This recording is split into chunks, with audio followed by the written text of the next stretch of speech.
Hi everyone, and welcome to a brand new season of State Champs Ready, Set, Cheer.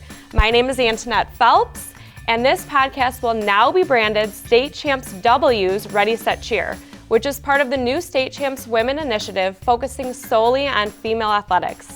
I want to welcome the newest member of the State Champs W team, Cariel. Welcome to the team, Sydney. Yay, thanks so much. I'm so happy to be here, Antonette.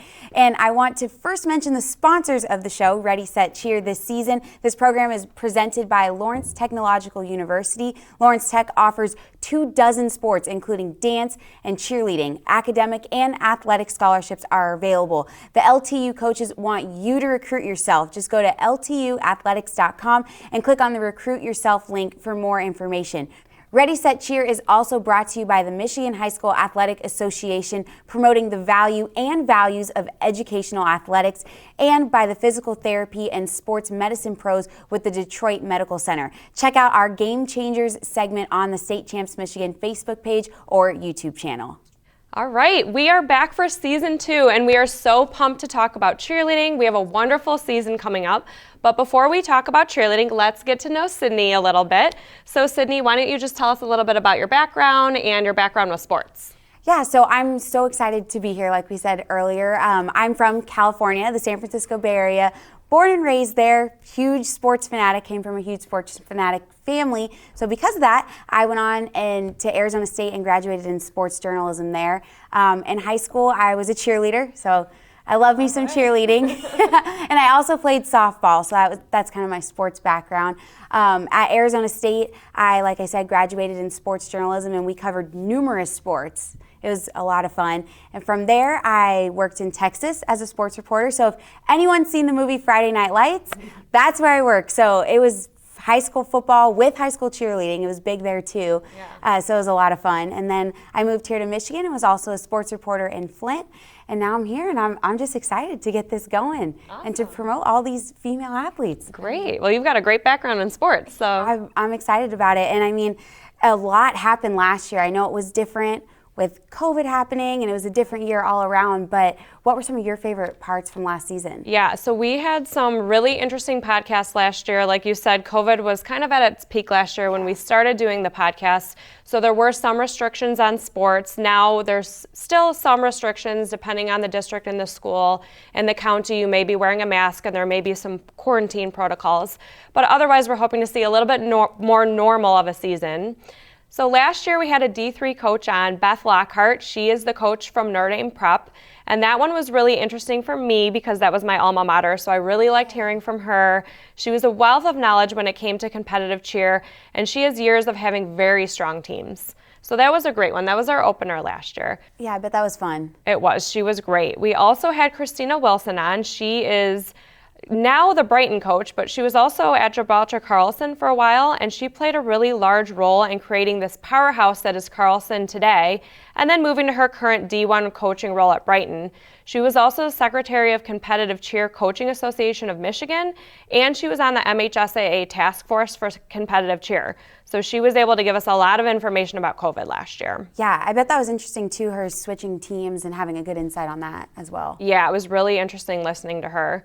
We also had Stephanie Beck on last year. She's the owner of AllStars, which is an all-star gym out of Ohio. Okay, cool. And she gave us a lot of really good insight when it came to the similarities and the differences between all-star cheerleading and competitive cheer, and which one might be a good fit for people trying to decide between the two. Which is super interesting because what we were just talking about earlier, some of the podcasts last year helped us understand the rules because there's so many different changes with the different rounds and between all-star cheerleading and competitive. It's good to know. Especially in Michigan, because Michigan has such a different format for cheerleading than some of the other states, which I'm sure you're familiar with out in Arizona, and me even being a coach in Illinois, much different than Michigan here. Right, and it's interesting because California, Arizona, Illinois, like you said, and Michigan, all different, but still the same objective. They're out there to have some fun, show us some good routines, and it's fun to watch all around. We also had Brooke Miller on. She is the Rochester Adams coach, and I just love talking to any coaches from the city of Rochester because they just produce these powerfully talented cheerleading teams,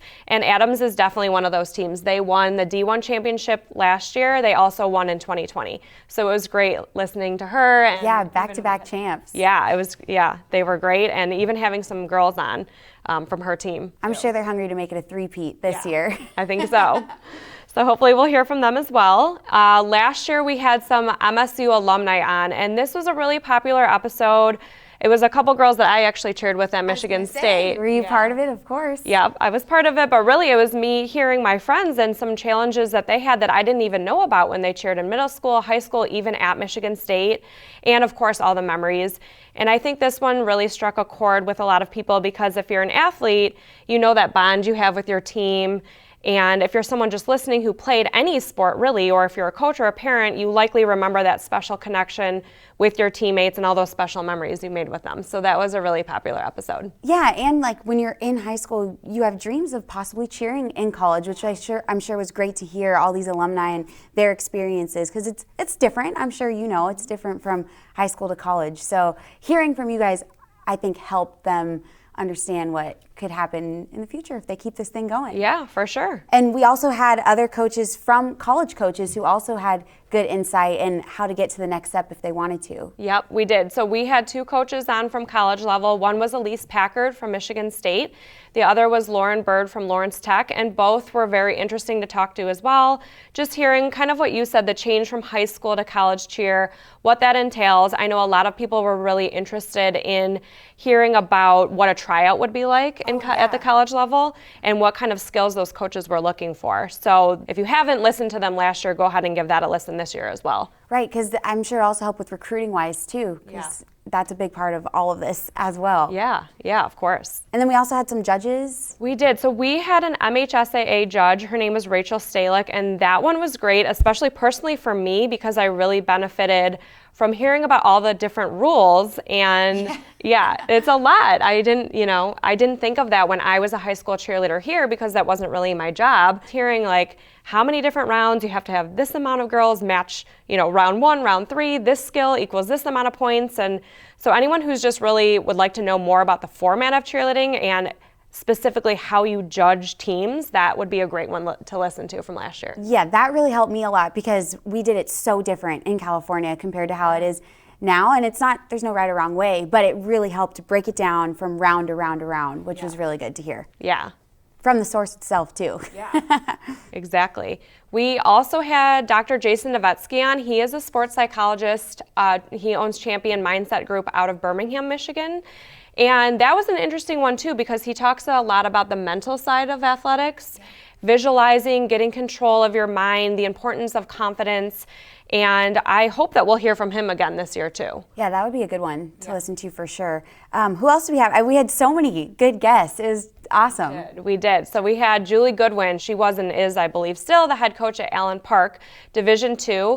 And her podcast was so great because she really talked a lot about how her team is like a family. She really cares about those girls that really came out in her interview, and they were also the 2021 state champs. Gotta love it. And last year was such a hard year to go through all of it, so it's good to hear all the, you got closer as a family, as she said, which we know sports brings people together as a family. So knowing you went through so much adversity is awesome. Yeah, she really spoke on that, and that was really, really nice to listen to. Yeah.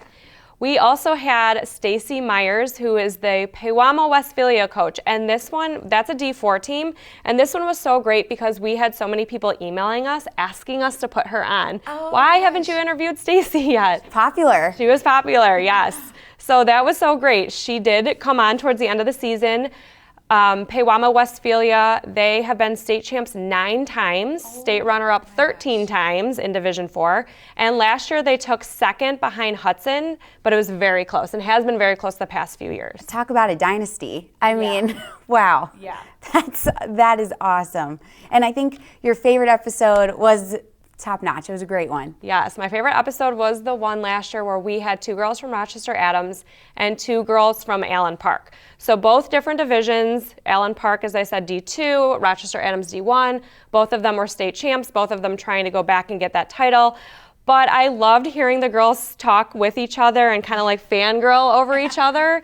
And I really just love that part of cheerleading because it's really heartwarming in the midst of being so competitive, but remembering that the sport of cheerleading actually started as while very competitive, you're also cheering on other people. You're Right. cheering on other sports, other teams.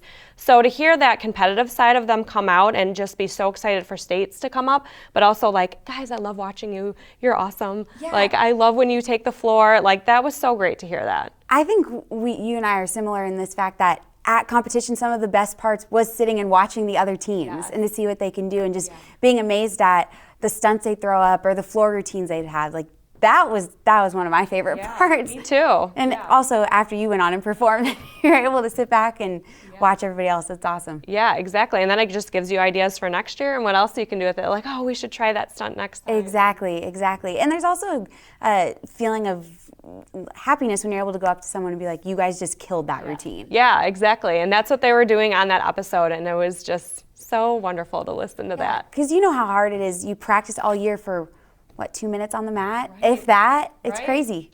And then our final wrap-up episode was great because we talked about the state championship. So D1 was Rochester Adams, D2 Allen Park, D3 Richmond, and Division 4 was Hudson. Yeah, that's awesome. And like we said, there are so many teams who did so good and dynasties were made. I don't know, maybe we'll see some back-to-back champions this year for the upcoming 2021-2022 season.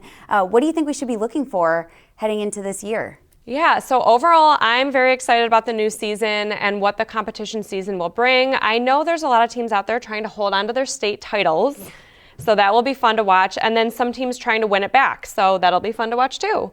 In general, I'm just really interested in what the season will look like for teams across the state of Michigan. So just hoping to hear from some of the coaches and teams this year and ready to watch all the teams grow from now until March. We know that a lot changes with injuries and adding new skills, growing and bonding as a team, changing out stunt groups. So it should be a fantastic season of competitive cheer. I agree, and I'm excited for the seniors too. You know, the one last hurrah is always fun to watch, so I'm excited for it. Me too. And we also have some people already lined up to be on the show. So we'll be talking to a D1 MAC coach from Henry Ford II out of Sterling Heights.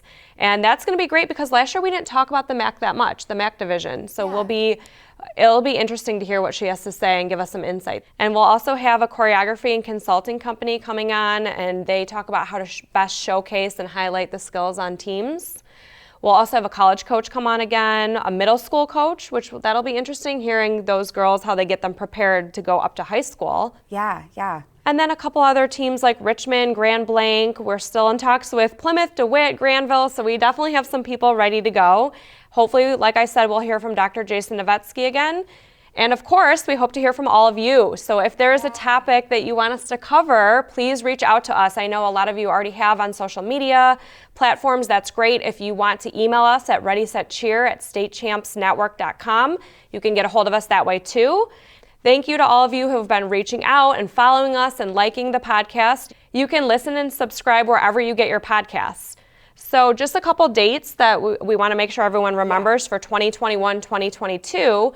The first practice was officially November 8th, so that's already happened. Right. First contest was November 22nd, so that has already happened too. So some of them are already into their competition season. Season getting underway a little bit. Yeah. We have our opt-out date, which is February 4th. Districts will be February 18th through 19th. Regionals, February 26th. And of course, finals will be at the Deltaplex again in Grand Rapids, March 4th and 5th.